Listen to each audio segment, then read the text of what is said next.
Have you ever felt like there are different versions of you, each with its own mission, its own voice, its own kind of wisdom? Maybe there's a part of you that wants to save the world, and another part that just wants to disappear into solitude for a week.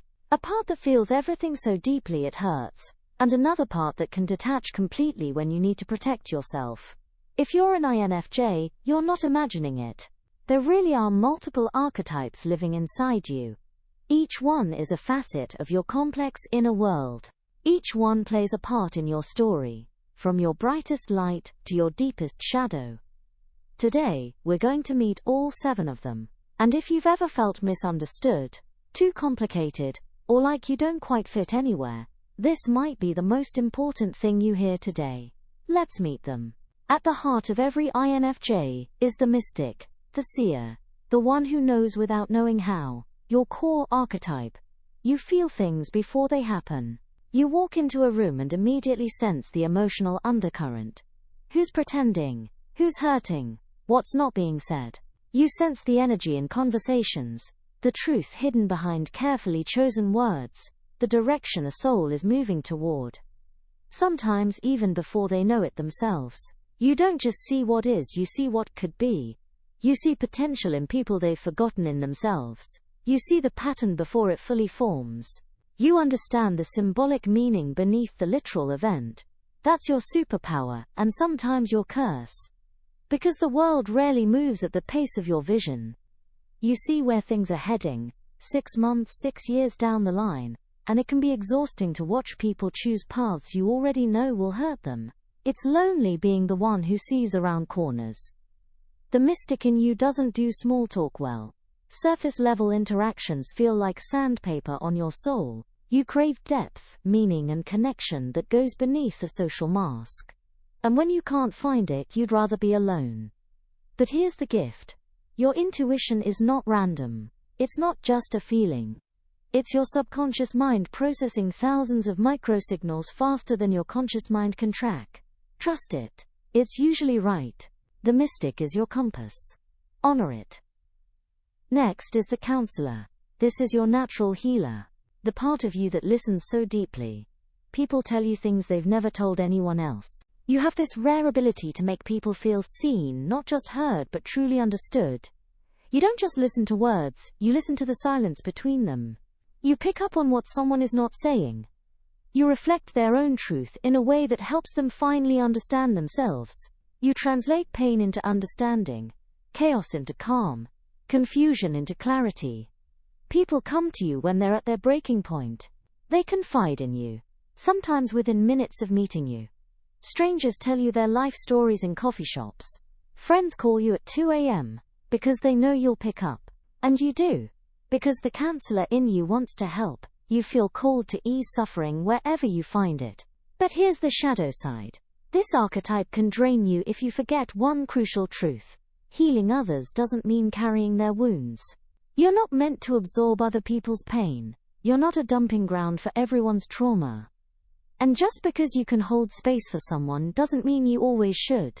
The counselor needs to learn the difference between empathy and enmeshment, between supporting and enabling, between helping someone grow and doing the work for them. Set boundaries. Protect your energy.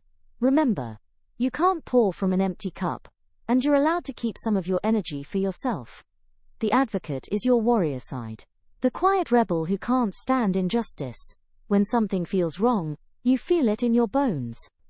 You might be gentle, soft-spoken, even conflict-avoidant in your personal life, but when it comes to defending what's right, you become unstoppable. You see the underdog being ignored, the system that's broken, the voices being silenced, and something in you has to speak up. You can't not care, you can't just look away. The advocate doesn't need to be loud to be powerful. In fact, your quiet intensity is often more effective than any shouting. You don't need to dominate the room because your energy speaks louder than words. You fight for causes, not glory. You stand up for people who can't stand up for themselves. You challenge authority when it's unjust, even when it costs you. And you do it not because you want attention, but because your soul won't let you stay silent. This is the part of you that writes the letter, organizes the protest, calls out the hypocrisy, and refuses to participate in systems that harm people. The advocate is your moral compass made active. But here's what you need to watch for. Burnout. Because the world is full of injustice, and you can't fix it all, you can't save everyone. And the advocate in you struggles with that. You have to choose your battles. You have to let some things go, not because you don't care, but because you can't be effective if you're running on empty. Your passion is a gift. Just remember to direct it wisely, and to rest between battles. The visionary is your future-focused self. The one who's always living 6 steps ahead. You're constantly dreaming of what's possible, such as a better world, a deeper purpose, a life that actually means something. You don't just accept reality as it is, you reimagine it. You see potential everywhere, in people, in ideas, in the future unfolding. The visionary in you is why you struggle with conventional paths. You can't just get a job, pay bills and call it a life. You need meaning. You need a mission. You need to feel that your existence contributes to something larger than yourself. You're drawn to big ideas, transformative possibilities, paradigm shifts. You think in systems, in connections, in long-term impact. While others are focused on the next step, you're mapping out the entire journey. This is beautiful. This is what makes you capable of creating real change. But here's the trap. When the visionary takes over completely, you can drift too far ahead, living in what might be instead of what is. You become so focused on the future that you forget to live in the present. You wait for the perfect moment that never comes.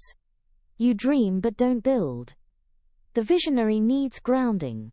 You need to take your beautiful, expansive ideas and break them down into small, real, actionable steps. You need to plant seeds today that will grow into the future you see. Dream big but start small. Your vision is the destination.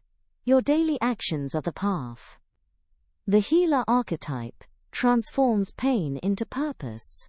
Every heartbreak, every betrayal, every disappointment, you don't just survive it, you metabolize it.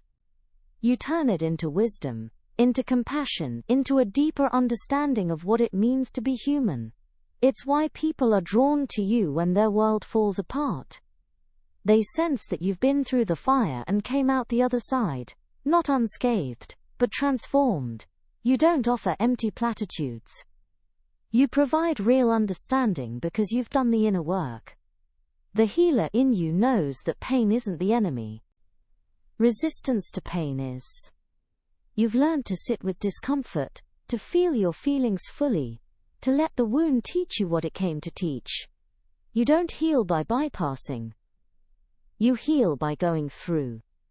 And in doing so, you become a lighthouse for others lost in their own darkness. But here's what the healer must remember. Self-compassion comes first. You can't be there for others if you're not there for yourself. You can't guide someone through their healing if you're still bleeding from your own unprocessed wounds. The healer needs to heal herself, again and again. Not because you're broken, but because healing isn't a destination, it's a practice. Give yourself the same grace you give to others. Treat yourself with the same tenderness you offer the world. You deserve your own compassion just as much as anyone else does. Now we enter shadow territory. The martyr is the archetype you need to be most aware of because it disguises itself as love. The martyr is the part of you that says, if I just give a little more, maybe they'll finally be happy. Maybe they'll finally see my worth. Maybe then I'll be enough. It's the voice that confuses love with sacrifice. That believes your value comes from how much you can endure, how much you can give, how much you can tolerate. The martyr overgives, over-explains and over-functions in relationships. She stays too long in situations that hurt her because she believes she can fix it if she just tries harder. She takes on responsibility for other people's emotions, growth and happiness. And she's exhausted, resentful and bitter, even though she'll never admit it. The martyr means well. She really does. Her heart is in the right place. But she's forgotten something crucial. Boundaries are sacred. Real love doesn't require you to set yourself on fire to keep others warm. Real compassion includes yourself as well.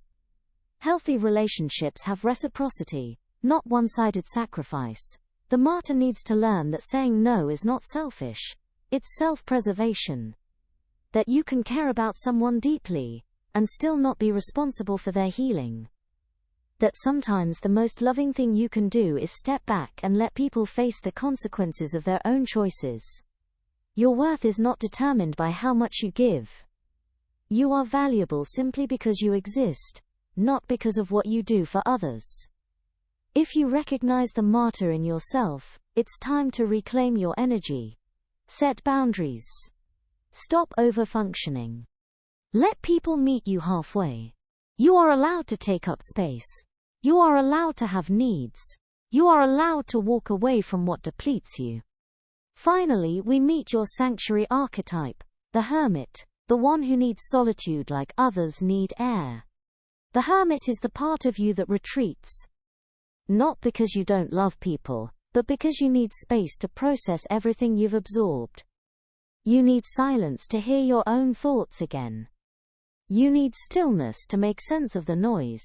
After too much interaction, too much stimulation, and too much emotional intensity, you disappear. You cancel plans, you go offline. You create a cocoon, where no one can reach you. And the world doesn't always understand. People take it personally. They think you're upset with them, that you're being distant, or that something's wrong. But nothing's wrong. This is just how you recharge. The Hermit isn't antisocial. She's selectively social. She loves deeply, but she loves in doses. She needs time alone, to integrate her experiences, to reconnect with herself, to let her intuition speak without interference. This isn't a flaw. This isn't a weakness. This is how your system restores itself. In solitude, the mystic's vision becomes clearer. The Counsellor regains her capacity to listen. The Advocate finds her strength. The Visionary dreams new dreams. The Healer tends to her own wounds. The Hermit isn't running away from the world. She's gathering the energy to return to it, renewed. Honor this need. Protect your solitude fiercely. Don't apologize for needing time alone. The people who truly understand you will respect your rhythm. So there they are, the 7 archetypes of the INFJ soul. The mystic who sees beyond the veil. The Counsellor who holds space for healing. The Advocate who fights for what's right. The Visionary who dreams of what could be. The Healer who transforms pain into wisdom. The Martyr who must learn that love includes boundaries. And the Hermit who knows that solitude is sacred. These archetypes aren't separate people living inside you. They're threads in the same tapestry, aspects of the same complex, beautiful soul. Some are gifts, some are challenges. All are part of who you are. And here's what I want you to understand. You are not too much. You are not too sensitive, too intense, too complicated, too deep. You are not broken, because you don't fit into neat, simple categories. You are a collection of profound energies. Learning how to exist in a world that often only sees and only values the surface. But you were never meant for the surface. You were made for the depths. So if this feels like you, if you've recognized yourself in these archetypes, welcome home. You're not alone. There are others like you, navigating this same complex inner world, trying to honor all these different parts without losing themselves in the process. You're not broken. You're not confused. You're not too much. You're multidimensional. And the world needs that, even if it doesn't always know how to receive it. So keep trusting your intuition. Keep setting boundaries. Keep dreaming big and starting small. Keep healing yourself, so you can help heal others. Keep retreating when you need to. Keep speaking up when it matters. Keep being all of who you are. The light and the shadow, the strength and the softness, the mystic and the hermit and everything in between. Because that's not a contradiction, that's just you. And you are precisely what this world needs. If this resonated with you, let me know in the comments which archetype you identify with most. And if you're an INFJ still learning to honor all these parts of yourself, you're doing better than you think. Thank you for being here. Thank you for being you.